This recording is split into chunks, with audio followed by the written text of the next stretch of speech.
नमस्कार, आप देख रहे हैं तापमान टाइम्स कमूर। खबर राजनीतिक है, चुनाव से जुड़ा हुआ है, जहां जन स्वराज पार्टी ने भभुआ विधानसभा से उम्मीदवार के तौर पर जैनेंद्र आर्य उर्फ जौनी आर्या को मैदान में उतारा है।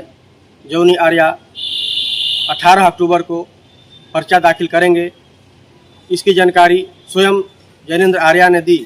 उन्होंने बताया कि जन स्वराज पार्टी उनके ऊपर विश्वास कर भभुआ के विधानसभा से चुनाव लड़ने का मौका दिया है। उन्होंने कहा कि यदि जनता मुझ पर भरोसा करती है और मैं चुनाव जीतता हूं तो भ्रष्टाचार मिटाने का काम करूंगा, विधानसभा क्षेत्र का चारों तरफ विकास होगा। उन्होंने कहा कि प्रदेश में भ्रष्टाचार अपने चरम पर है। शिक्षा, स्वास्थ्य, सड़क और अन्य जन उपयोगी योजनाएं धरातल पर नहीं हैं, सब बदहाल और खस्ता हाल में हैं, जिन्हें ठीक किया जाएगा। पलायन रुकेगी, लोगों को रोजगार मिलेगा, शिक्षा और स्वास्थ्य की व्यवस्था सुदृढ़ होगी। आइए सुनते हैं क्या कहते हैं जौनी।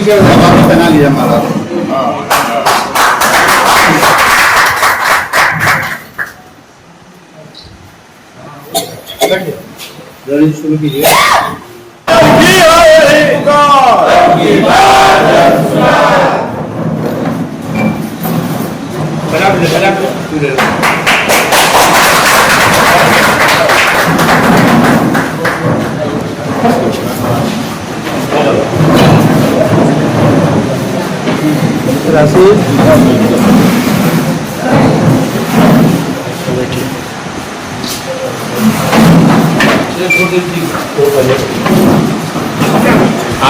सबसे पहले तो सारे प्रिंट मीडिया, इलेक्ट्रॉनिक मीडिया सभी लोगों का मैं तहे दिल से धन्यवाद देता हूं। सभी लोगों का स्वागत करते हैं।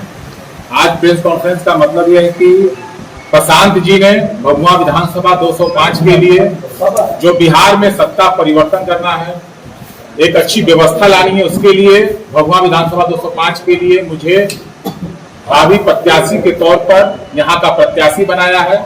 इसके लिए मैं प्रशांत जी को, पूरी टीम को, भभुआ कैमूर की जनता को, सारे गार्जियन लोगों को, यहाँ के युवाओं, छात्रों, किसानों, मजदूरों को मैं तहे दिल से धन्यवाद देता हूँ कि जो जिम्मेदारी मुझे दी गई है उसका बखूबी निर्वहन करूंगा और इस विधानसभा में जो कार्य अभी तक नहीं हुआ है वो कार्य आने वाले समय में 2025 में जन स्वराज की सरकार बनेगी। आप लोग बिहार में एक बहुत बड़ा परिवर्तन देखेंगे। सामने कई पार्टियां हैं, कितना मजबूती से उतरेंगे आप, किन मुद्दों को लेकर उतरेंगे? देखिए, सामने जो पार्टियां हैं, हमको लगता है ये 2025 का चुनाव बहुत ही आसान होगा, क्योंकि जो भी पार्टियां, राजद की सरकार रही हो 15 साल या 20 साल हो नीतीश सरकार, इन्होंने बिहार को मुद्दों का घर, मुद्दों का जो साम्राज्य बना दिया है, बेरोजगारों का जो बहुत बड़ा एक फैक्ट्री बनाया है, पलायन का देख लीजिए, शिक्षा का स्तर बिल्कुल गिरा हुआ है।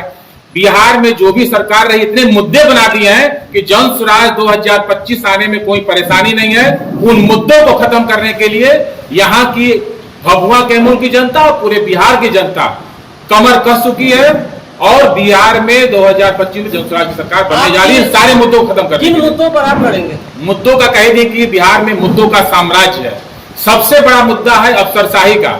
आज के डेट में कहीं भी चले जाइए, गरीब तबका अंतिम पंक्ति में जो बैठा व्यक्ति है, उसको कोई भी सरकारी काम कराना है, कोई भी व्यक्ति हो बिहार का, बिना घूस, कमीशन, रिश्वत दिए उसका कोई काम नहीं होता। ये सबसे बड़ा मुद्दा है। दूसरा मुद्दा है पलायन का।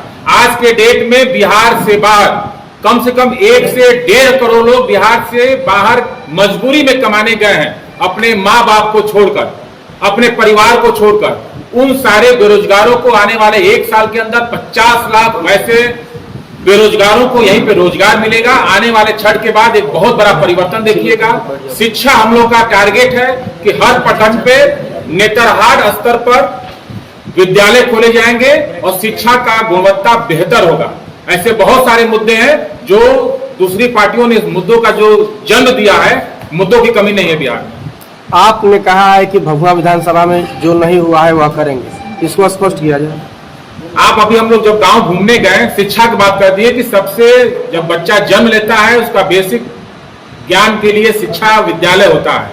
आप कहीं भी शिक्षा चले जाइए, सरकारी विद्यालय की स्थिति बिल्कुल ही जर्जर है। जब एक छोटा बच्चा, 7 साल का बच्चा जब पानी में घुटने भर पानी में विद्यालय जाता है और विद्यालय का छत गिरता है, वहां पे न पंखे की व्यवस्था है, वो बच्चे को ले जाने के लिए न कोई बस है, न कोई गाड़ी है, वहां पे टीचर नहीं है, टीचर है तो टीचर की गुणवत्ता नहीं है, किताब नहीं है। जहां लालू यादव ने चारवाहा विद्यालय खोला था और नीतीश सरकार ने जो विद्यालय है उसको भोजनालय बना दिया है। आज के डेट में टीचर भोजन बनवा रहे हैं और जांच भी किसकी हो रही है? जांच हो रही है कि भोजन की गुणवत्ता कैसी है, खिचड़ी कैसा बना है। पढ़ाई की जांच कभी हो रही हो तो बता दीजिए कि वहां पे टीचर कितने, स्कूल में वो स्टूडेंट जा रहे हैं नहीं जा रहे हैं, उसको जाने की व्यवस्था क्या है, भवन की स्थिति क्या है। सबसे बेसिक मुद्दा शिक्षा है। दूसरा आप चले जाइए, कितने गांव भी अंधेरे में पड़े हुए हैं, कितने गांव में पुलिया नहीं है, कितने लोगों को जाने के लिए कोई साधन नहीं है। रोड बन रहा है, 6 महीने में रोड जर्जर हो जा रहा है। यहाँ इतना बड़ा पर्यटन का स्तर है। आप कैमूर में चले जाइए, करकटगढ़ चले जाइए, मां मुंडेश्वरी, तिलहार कुंड, कैथो डैम है, जगदावा डैम है। यहाँ पे पर्यटन का बहुत बड़ा स्कोप है। हम लोग आने वाले समय में आप देखिएगा, जैसे लोग कहते हैं कि हमको गोवा, मध्य प्रदेश, गुजरात, महाराष्ट्र, दिल्ली, बॉम्बे घूमने जाना है, आने वाले 1-2 सालों में देखिएगा लोग कहेंगे हम लोगों को बिहार घूमने जाना है। इस माइंड सेट के साथ हम लोग जन स्वराज में काम कर रहे हैं। ये बताइए, आप नामांकन, मेरा नामांकन 18 तारीख को होगा। 1 बजे से पहले हम लोग नामांकन करेंगे। उसमें